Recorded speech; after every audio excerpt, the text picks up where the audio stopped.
Hello friends, welcome to my channel stocks and investment Tamil. இந்த வீடியோல நாம ஒரு 5 ஸ்டாக்ஸை பத்தி பார்க்க போறோம். இந்த ஸ்டாக் இப்பொழுது வாங்கலாமா இல்ல விட்டுறலாமா, அல்லது இந்த ஸ்டாக்கை ப்ராஃபிட் புக் பண்ணலாமா, எஸ்ஐபி ஸ்டார்ட் பண்ணலாமான்னு சொல்லி பார்த்துடுவோம். நீங்க இந்த சேனலுக்கு முதல் வியூவரா இருந்தீங்கன்னா மறக்காம இந்த சேனலை சப்ஸ்கிரைப் பண்ணி உங்க ஆதரவை தெரிவிங்க. ஆல்ரெடி சப்ஸ்கிரைபரா இருந்தீங்கன்னா உங்க ஆதரவுக்கு மிக்க நன்றி. டிஸ்க்ளைமர் என்னன்னா, நாங்க செபி ரிஜிஸ்டர் ஃபினான்ஷியல் அட்வைசர் கிடையாது. நீங்க இன்வெஸ்ட் பண்றதுக்கு முன்னாடி ஒரு செபி ரிஜிஸ்டர் ஃபினான்ஷியல் அட்வைசரை மறக்காம கன்சல்ட் பண்ணணும். ஃபர்ஸ்ட் நாம டாடா டெக்னாலஜி ஷேர்ஸை பத்தி பார்த்துருவோம். இந்த டாடா டெக்னாலஜி ஷேர்ஸ் பாத்தீங்கன்னா கடந்த 5 நாள்ல 2.50% அளவுக்கு நெகட்டிவஸா விழுந்திருக்காங்க. ஒரு மாசத்துல 7.50%, 6 மாசத்துல 22% அளவுக்கு கரெக்ட் ஆயிருக்காங்க. ஸோ 52 வீக் ஹையான 1400 ரூபாயில இருந்து ஒரு 400 ரூபாய் குறைஞ்சி 1000 ரூபாய்க்கு ட்ரேட் ஆயிட்டு இருக்காங்க. இந்த டவுன்ஃபாலுக்கு காரணம் என்னன்னு சொல்லி பாத்தீங்கன்னா, இவங்களோட ரிசல்ட்ஸ் தான் முக்கியமான காரணமா இருந்திருக்கு. இவங்களோட நெட் ப்ராஃபிட் 157 கோடியா இருந்திருக்கு Q4 ஃபினான்ஷியல் இயர் 2024ல. இது 27% ஓவர் ஆன் இயர் கம்பேர் பண்ண சொல்லும்பொழுது குறைவு. இவங்க ரெவன்யூ பாத்தீங்கன்னா 1301 கோடியா இருக்கு. இது 7.2% ஓவர் ஆன் இயர் கம்பேர் பண்ண சொல்ல குறைவா இருக்காங்க. ஸோ வின் ஃபாஸ்ட் டீல் தான் இவங்களோட நெட் ப்ராஃபிட் அண்ட் ரெவன்யூ குறையறதுக்கு காரணம்னு சொல்லி இவங்க மென்ஷன் பண்ணிருக்காங்க. ஸோ இவங்களோட பிரைஸ் டு ஏர்னிங் ரேஷியோ பாத்தீங்கன்னா 60 டைம்ஸ் இருக்கு. பிரைஸ் டு புக் வேல்யூ கொஞ்சம் ஹையர் சைட்ல இருக்கு. பிரைஸ் டு ஏர்னிங் growth பாத்தீங்கன்னா 2.2 டைம்ஸ்ல இருக்காங்க. இந்த வேல்யூவேஷன் இப்போ இவங்களுக்கு ஜஸ்டிஃபைபிளா அப்படின்னு சொல்லி கேட்டீங்கன்னா, இவங்க ஃபினான்ஷியல் இயர் 2025ல பாத்தீங்கன்னா 1 to 2% அளவுக்கு growth இருக்கும்னு சொல்லி தான் எதிர்பார்க்கப்படுது. ஸோ இந்த growth பாத்தீங்கன்னா இந்த 60 டைம்ஸ் ஏர்னிங்ஸ் ஆனாலும் சரி, பிரைஸ் டு ஏர்னிங் growth ஆன 2.2 டைம்ஸ் ஆனாலும் சரி, கொஞ்சம் ஜஸ்டிஃபைபிள் கிடையாது. ஒரு 40 to 45 டைம்ஸ் இந்த ரிசல்ட்ஸ்னாலையும் கொஞ்சம் அவுட்லுக்னாலையும் இன்னும் கொஞ்சம் குறைஞ்சாங்கன்னா, அதாவது 1000 ரூபாய் கீழே போனாங்கன்னா இன்னும் பெரிய வேல்யூ பையா இருக்கும். ஸோ ஆல்ரெடி இருக்கிற ப்ராஃபிட் ஷேர்டர்ஸுக்கு 10 ரூபாய் அளவுக்கு ஸ்பெஷல் டிவிடெண்ட் கொடுத்திருக்காங்க. BMW ஏரோஸ்பேஸ் டீல்ஸும் வாங்கியிருக்காங்க. 5 டீல் வின்ஸ் இந்த குவார்டர்ல பண்ணிருக்காங்க. அதுல 5 இயர் கவர்மெண்ட் ஆஃப் தெலுங்கானா டீலும் ஒன்னா இருக்கு. ஸோ ஓவராலா பாத்தீங்கன்னா ஐடி ஸ்பெண்டிங்ல இந்த automation car software ID spending கொஞ்சம் அதிகமா இருக்குன்னு சொல்லி ரிப்போர்ட் வந்திருக்கு. அது கொஞ்சம் இன்டாக்டா தான் இருக்கு அவுட்லுக் பெர்ஸ்பெக்டிவ்ஸ் கொண்டு போயிருக்கு. ஆனா கைடன்ஸ் பெர்ஸ்பெக்டிவ்ஸும் சரி, அதுக்கப்புறம் உங்களை வீக் டிமாண்டும் சரி, கொஞ்சம் நெகட்டிவ்ல இந்த ஸ்டாக் வச்சிருக்க வாய்ப்பு இருக்கு. 1000 ரூபாய் கீழே போனா ரொம்ப கன்சிடரேஷனா இருக்கும் நான் நினைக்கிறேன். இது பாத்தீங்கன்னா டாடா பவர் கம்பெனி லிமிடெட் சொல்லியிருக்கேன். ஸோ இந்த டாடா பவர் கம்பெனி லிமிடெட் பாத்தீங்கன்னா கடந்த 5 நாள்ல 10% அளவுக்கு கரெக்ட் ஆயிருக்காங்க.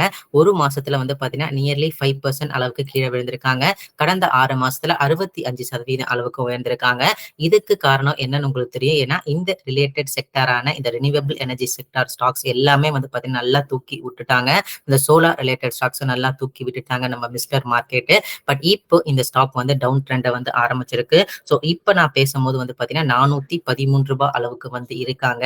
380 ருபீஸ் பாத்தீங்கன்னா ஒரு நல்ல சப்போர்ட் ஜோனா இருக்கும். ஒன்ஸ் அந்த சப்போர்ட் ஜோனை பிரேக் பண்ணிச்சுன்னா இன்னும் கீழே விழறதுக்கு வாய்ப்புகள் இருக்கு.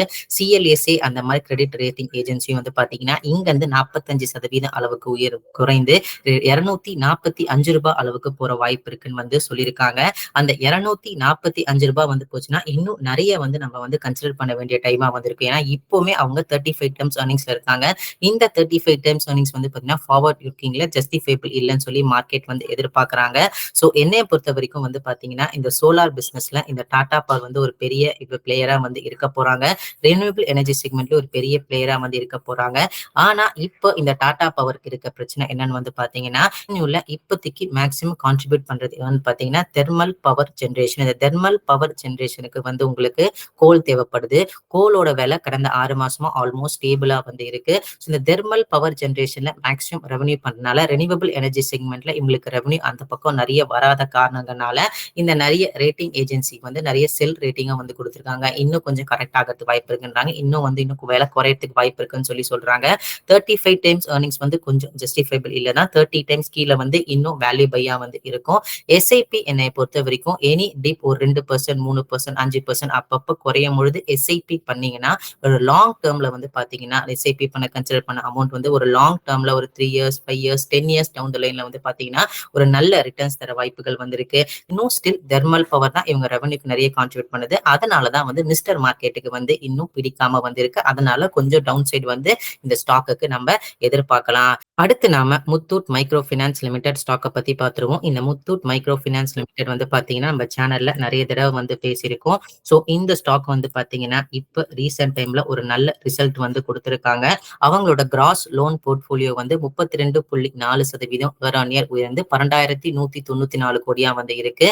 இவங்களோட லோன் டிஸ்பர்ஸ்மென்ட் வந்து 10,666 கோடியா வந்து இது ஹையஸ்ட் எவர் டிஸ்பர்ஸ்மென்ட்டா வந்து இருக்காங்க. நெட் இன்ட்ரெஸ்ட் மார்ஜின் வந்து பார்த்தீங்கன்னா, 65 பேசிஸ் பாயிண்ட் உயர்ந்து 13.52% இருக்கு.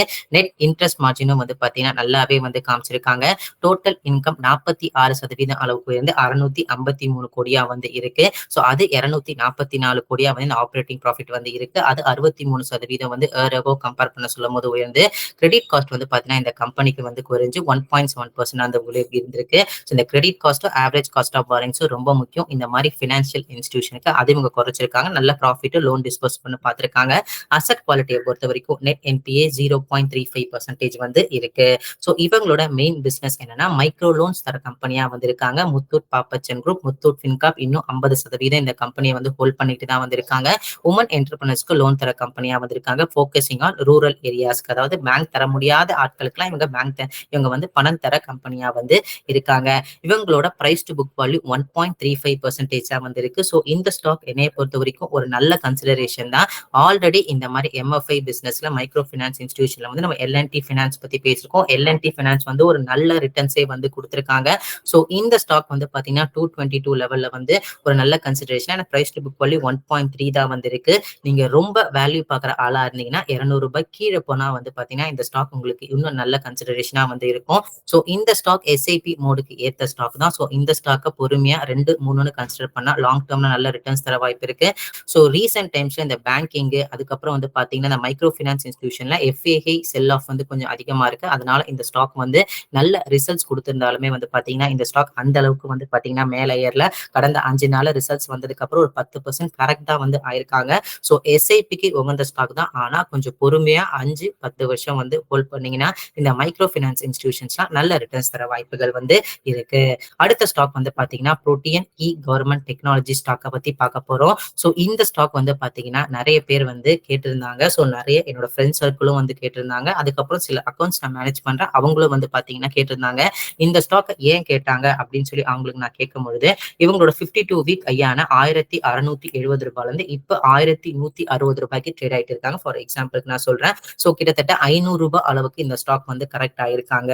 ஸோ இந்த ஸ்டாக் வந்து பாத்தீங்கன்னா டிஜிட்டல் இ கேஒய்சி பண்றாங்க, ஆதார் வெரிஃபிகேஷன் பண்றாங்க, பேன் இஷ்யூரன்ஸ் வந்து பண்றாங்க, டிஜிட்டல் சர்டிபிகேட் வந்து பண்றாங்க. அதுக்கப்புறம் வந்து பாத்தீங்கன்னா இந்த என்எஸ்டிஎல் இ கவர்னன்ஸ், இந்த என்பிஎஸ் ரிலேட்டட் அந்த பென்ஷன் ஸ்கீம்ஸ்லாம் வந்து இந்த கம்பெனி மேனேஜ் பண்றாங்க. ஸோ அதனால ஃபியூச்சர் ப்ராஸ்பெக்டஸ் இருக்கிற மாதிரி இருக்கு. ஸோ எவ்ரி இயர் வந்து பாத்தீங்கன்னா நிறைய பேன் அக்கௌண்ட்ஸ் வந்து கிரியேட் பண்றாங்க. சேலரி பீப்புள்ஸும் நிறைய வந்து வராங்க. ஸோ அதனால வந்து பாத்தீங்கன்னா ஒரு ஃபியூச்சரிஸ்டிக் இருக்கு. ஸோ அதனால 500 ரூபாய் கரெக்டா இருக்கு. இப்போ என்ட்ரு ஆகலாமான்னு சொல்லி கேட்டிருந்தாங்க. ஸோ வேல்யூவேஷன்ஸ் எடுத்து பாருங்க. பிரைஸ் டு புக் வேல்யூ கொஞ்சம் 5 டைம்ஸ் மேல இருக்கு. பிரைஸ் டு ஏர்னிங் ரேஷியோ வந்து 50 டைம்ஸ் மேல வந்து இருக்கு.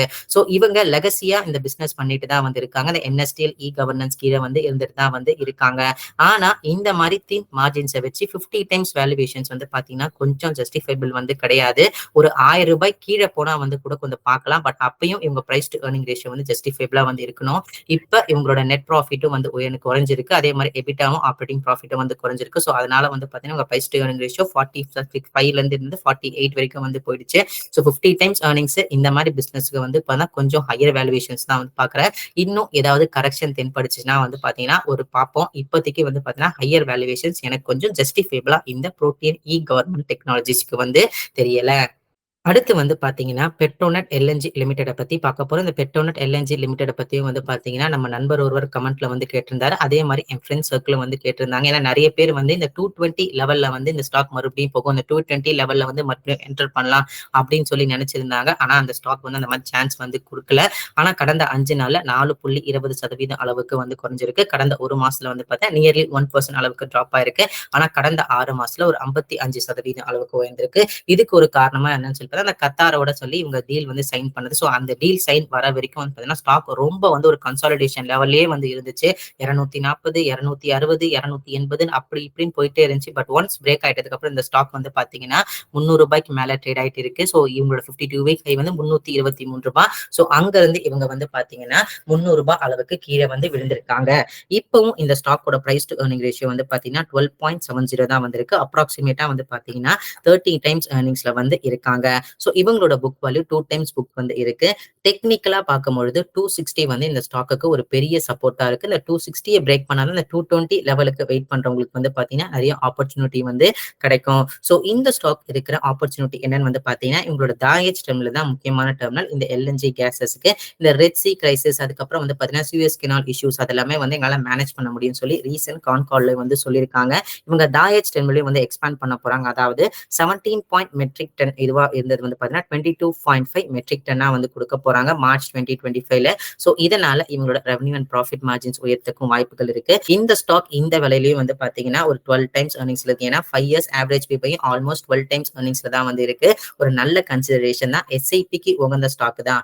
ஸோ ஆனா இந்த ஸ்டாக் வந்து பாத்தீங்கன்னா கொஞ்சம் கேபெக்ஸ் ஏதாவது கவர்மெண்ட் வந்து இந்த கேஸ் பைப்லைன் ரிலேட்டடா வந்து குறைச்சாலோ, அது மட்டும் இல்லாம இந்த நேச்சுரல் கேஸ் விலை வந்து பாத்தீங்கன்னா இந்த கமோடிட்டி அந்த கமோடிட்டி குளோபல் லெவல்ல ட்ரேட் ஆகுது. அந்த பிரைசஸ் வந்து பாத்தீங்கன்னா கொஞ்சம் எலிவேட்டடா இருந்துச்சுன்னா இந்த மாதிரி கம்பெனிக்கு வந்து கொஞ்சம் பாதிக்கப்பட வாய்ப்புகள் வந்து இருக்கு. இந்த 2 விஷயத்தை மட்டும் மனசுல வச்சுக்கோங்க. அதனால வந்து பாத்தீங்கன்னா டிராப் ஆகலாம். டிப்ல 1, 2ன்னு வந்து கன்சிடர் பண்ணா வந்து நல்லாவே இருக்கும். எஸ்ஐபிக்கு உகந்த ஸ்டாக் தான் வந்து இந்த பெட்ரோநெட் எல்என்ஜி லிமிடெடா. ஆனா கொஞ்சம் பொறுமையா தேவைப்படும். அப்பப்போ டிவிடெண்டும் கொடுக்குற கம்பெனியா வந்து இருக்காங்க. ஸோ இதெல்லாமே வந்து பாத்தீங்கன்னா என்னோட பர்சனல் வியூ. இந்த வீடியோ உங்களுக்கு பிடிச்சிருந்தா லைக் பண்ணுங்க. ரெகுலர் வீடியோ அப்டேட்டுக்கு பெல் ஐகானை கிளிக் பண்ணுங்க. மறக்காம stocks investment Tamil channel subscribe பண்ணுங்க. தேங்க்ஸ் ஃபார் வாட்சிங் stocks and investment Tamil channel.